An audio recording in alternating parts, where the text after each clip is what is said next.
My name is Helen, and I turned 30 years old recently. Many years ago, I foolishly thought that my love could fix all of his problems. Therefore, I chose to marry a man who had a lot of problems. I believed I could make him see how valuable he is. But regrettably, love has its limitations and cannot make someone love themselves. I'm going to call my former spouse Scott. He was driven beyond the typical desire to make his parents proud and developed an extreme preoccupation with pleasing them. This obsessive demand for their acceptance dominated his entire life.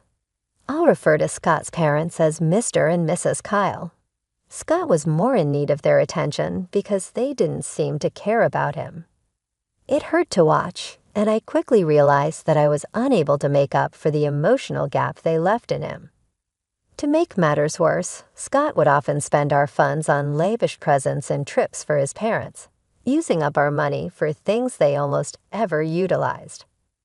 Our relationship suffered greatly as a result of his careless spending, which turned into a constant subject of contention between us, and made me feel like I was competing with his parents for his attention. Even with all the problems and the never-ending arguments, I still harbored feelings for Scott. I clung to the notion that he would rise above the impractical standards his parents had set for him and discover true fulfillment in himself. It was painfully obvious that Scott's parents' bad influences could not be kept at bay by my love alone. One day, things became serious when Scott walked up to me and gave me a serious face, like he had something important to talk about. Considering the ups and downs of our relationship, I prepared myself for something extreme because I felt this discussion would lead to our most heated argument to date. "Helen, there's something important I need to talk about," he began with a grave tone.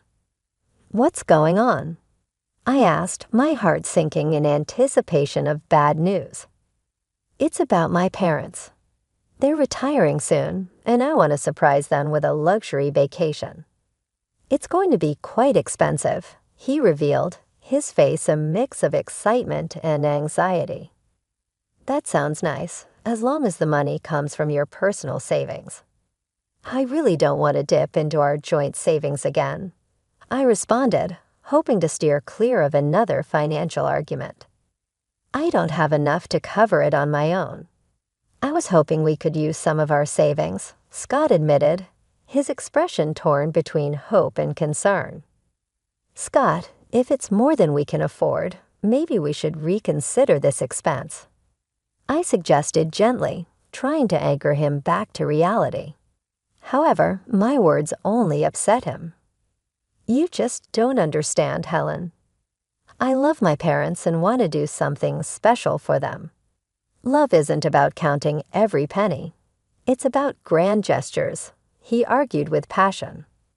I countered, but love is also about being there for each other and making sacrifices together, not at the expense of our financial stability. This trip might be important to them, but we need to think about our future too. Scott remained adamant. "I have to do this for them. I thought you of all people would understand. They're everything to me," he implored. "And you're everything to me, Scott, but we have to be practical. We can't just use all our savings on one trip," I reasoned, searching for a middle ground. Instead, he accused me of being selfish and not seeing the importance of his gesture. "It's not about being selfish. It's about being sensible and planning for our future," I explained, my anxiety growing as he mentioned he needed all of our savings. "All of our savings, Scott? That's just reckless," I exclaimed, stunned by his request. "You're being heartless," he shot back, convinced I couldn't grasp his desire to make his parents happy. "No, Scott, I'm being realistic," I replied, feeling the chasm between us widen with each word. "We can't afford to spend $35,000 on a whim." His nonchalant assumption that we could simply get the money back later only deepened my irritation. "Really, Scott? That's not how this works," I replied, my disbelief palpable. We were deadlocked, and our perspectives on love, responsibility, and finances were poles apart. The argument escalated, voices raised, and in the heated moment, items were hurled and shattered, our frustration manifesting physically. Amidst the turmoil, Scott dropped a bombshell, declaring that if I couldn't support him, he wanted a divorce. He likely expected me to react with panic, desperate to salvage our marriage. Instead, I summoned all my calm and resolve, and simply said, "Okay, Scott, if that's truly what you want." The shock was evident on his face. He had anticipated tears and pleas, but instead, he met my unwavering stance. I was done catering to his fantasies. If he chose to squander his future on unattainable dreams, he would do so alone. I held nothing back, expressing my thoughts clearly.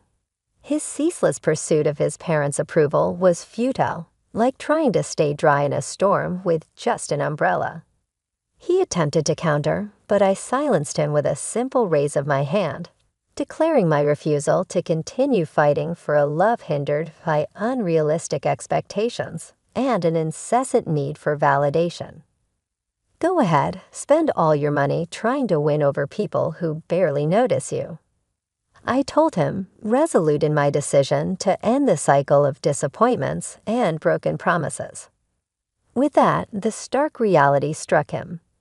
Our marriage had morphed into a battlefield, and it was time to surrender and seek peace separately. A month has passed since our divorce was finalized, and I must say the sense of liberation is profound. Gone are the exhausting arguments over finances and the futile quest for approval that was never ours to claim. Now I breathe easier, freed from the oppressive weight of his insecurities that once clouded my days. Each new day now shines a bit brighter.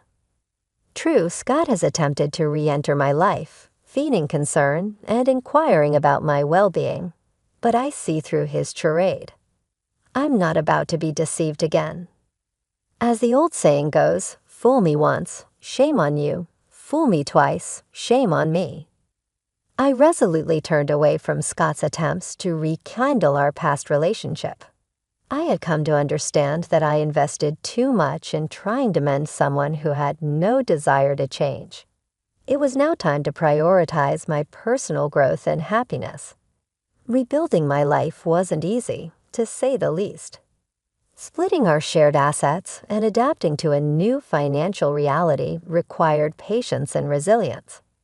Although I was accustomed to a certain lifestyle, I was no stranger to adaptation and welcomed the challenge to reshape my life. As I embarked on this journey of self-discovery, I uncovered a strength and independence I never knew I possessed. Reconnecting with old friends, resuming hobbies I had put aside, and exploring new interests opened up a world brimming with possibilities. I was determined to seize this fresh start. Yes, there were moments filled with self-doubt and loneliness, and adjusting to a tighter budget was tough. The scars from a failed marriage don't vanish overnight. But with each day, I found solace in knowing that I was no longer compromising my happiness to cater to someone else's insecurities.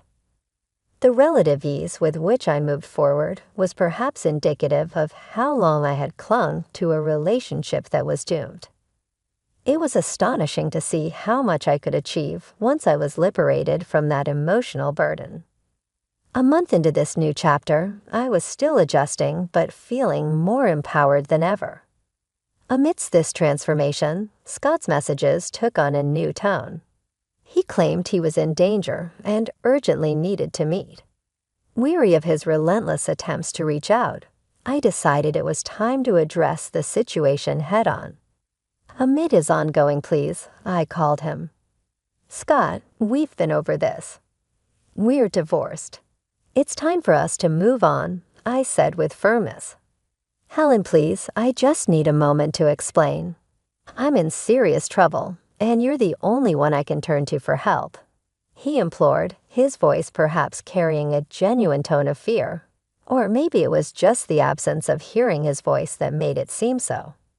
Whether it was the long silence since our last heartfelt conversation, or his seemingly sincere distress.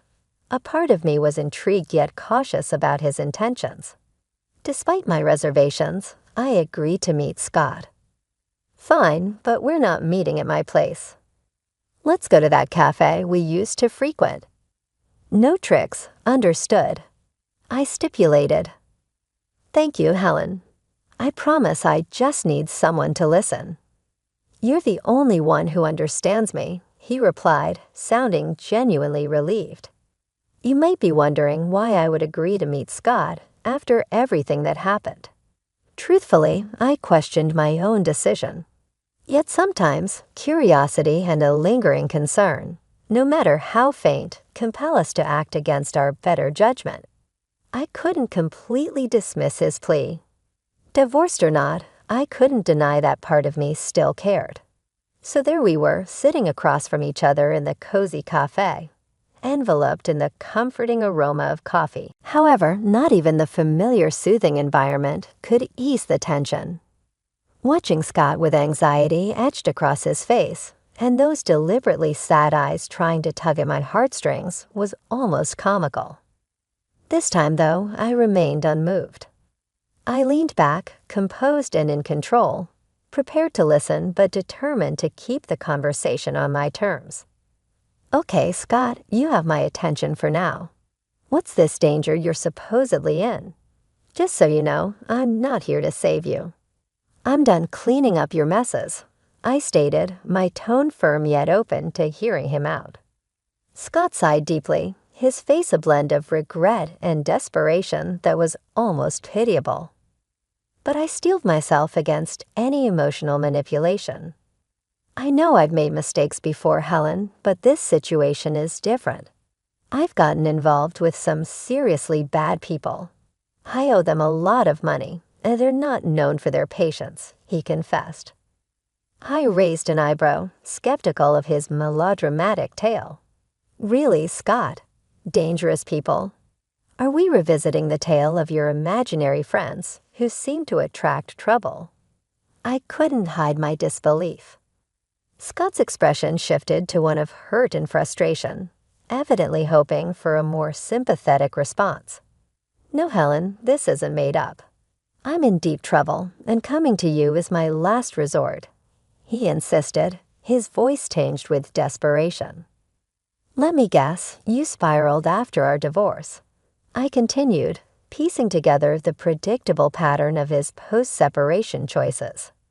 As Scott shared his predicament, my voice unintentionally rose, attracting the attention of other cafe patrons. I shot them an apologetic look, trying to regain my composure.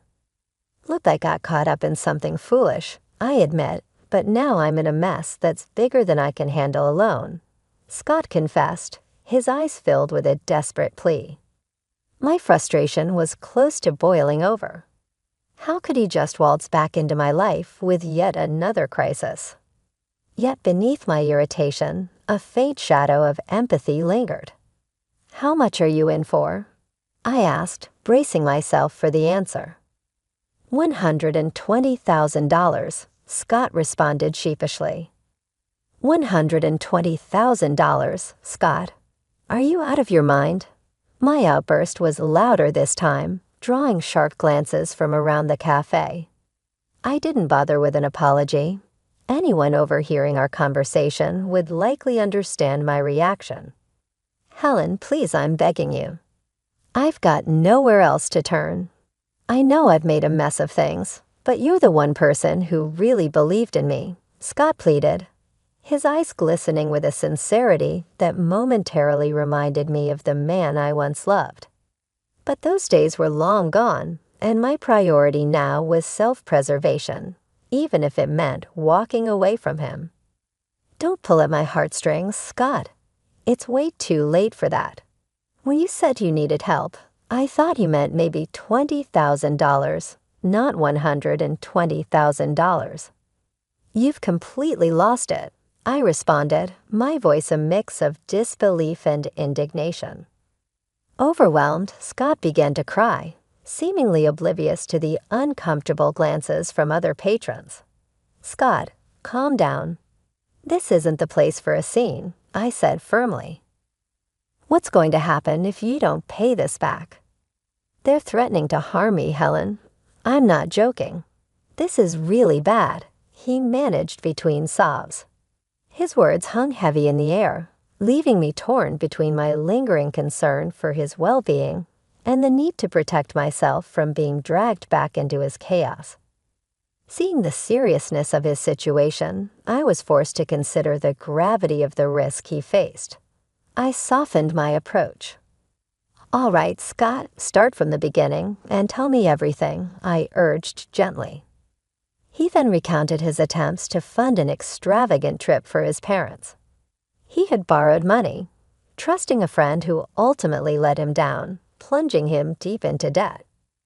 As he narrated his missteps, I felt a mix of frustration at his reckless decisions and a reluctant amusement at the outcome. "So you borrowed money from risky people to impress your parents, who hadn't even noticed your efforts? Is that what happened?" I asked, seeking clarity on the sequence of events. Scott's expression fell, and tears streamed down his face as he faced the painful truth. "Yes. Ever since they went on that trip, it's like I don't matter to them," he confessed, his voice laden with regret. Even though I was irritated, I couldn't help but feel a twinge of sympathy for him. It was a harsh lesson for Scott, and seeing him so remorseful stirred a compassionate response within me. "You've really gotten yourself into a tough spot," I remarked. "Scott, I know you don't want to hear 'I told you so,' but you did create this mess yourself. I warned you it wasn't a good idea, and now, after choosing to leave me over it, here you are struggling. You invested everything in trying to make your parents happy, but all you received in return was their indifference. It's a hard lesson, but it's one you needed to learn," I explained, feeling a mix of concern and resignation. This was a bitter truth for both of us. Scott had pegged his self-worth on people who couldn't appreciate his sacrifices, and I had to come to terms with the fact that I couldn't shield him from his own decisions. I hoped that confronting these tough consequences would help him realize that I had always been on his side, but his relentless quest for parental approval was his undoing. As we sat in silence, the weight of our shared past, filled with broken promises and unrealized dreams, was palpable. I realized it was time to completely let go. No more second chances, no more attempts to mend what was beyond repair. Scott needed to confront the outcomes of his actions on his own, and I needed to move forward and find my path to happiness. "I hope you find a way out of this, Scott," I said, my voice carrying a firm tone of finality. "You're not going to help?" Scott asked, looking genuinely surprised. "No, I'm not," I replied. "Why not?" he pressed. "Because I don't have the money to bail you out, and even if I did, taking on a huge loan that I'd be paying off for years isn't something I can afford." "I can't afford to be as reckless as you've been," I explained, my tone steady and unwavering. "Come on, Helen, please. I'm begging you," he pleaded, his desperation palpable. "Scott, expecting me to fix this for you, especially given how you're acting, isn't realistic," I said, feeling my patience thinning. "Yeah, I did expect that." "You're my ex-wife, not my enemy," he replied, still clinging to a shred of hope. But it was clear our lives had taken different paths. My focus now was on securing my peace and happiness, separate from the chaos that once intertwined our lives. And that's the problem, Scott. You expect me to always be there to clean up your mess because that's what I used to do. I was your wife, so helping you out of trouble was something I did naturally. But I can't and shouldn't keep doing that. It's not my responsibility anymore," I continued. "After everything, I don't owe you anything, especially considering how our money was wasted on your ungrateful and toxic parents." "But I love them," Scott said, his voice softening. "And I love myself too. Loving myself means doing what's best for me, including taking care of my well-being, I countered. Scott cast a downward glance as he realized he wouldn't be getting the assistance he desired from me. I knew how desperate he was, so I gave him one final bit of advice. As it appears that you have no other options, I would advise you to leave. Go to a remote location where they can't find you. With a steady yet determined tone, I turned to face Scott and stated, "I'm not sure what more you're asking of me." He sat silently, obviously disappointed that I had turned down his request for assistance this time. "Scott, it's time for us to go down different roads." I tried explaining, hoping he would understand the seriousness of what I was saying. "I can no longer allow myself to be enmeshed in your troubles. Each of us must seek out our own peace." There was a trace of bitterness in his remark. "If you truly cared, you would assist," he said in an irate tone. "I'm going to say goodbye, Scott." I stood up and walked away, adamantly declaring, "I'm also changing my phone number." I left him sitting there by himself, a confusing mix of emotions on his face. I had to make a difficult but necessary decision for my happiness and dignity.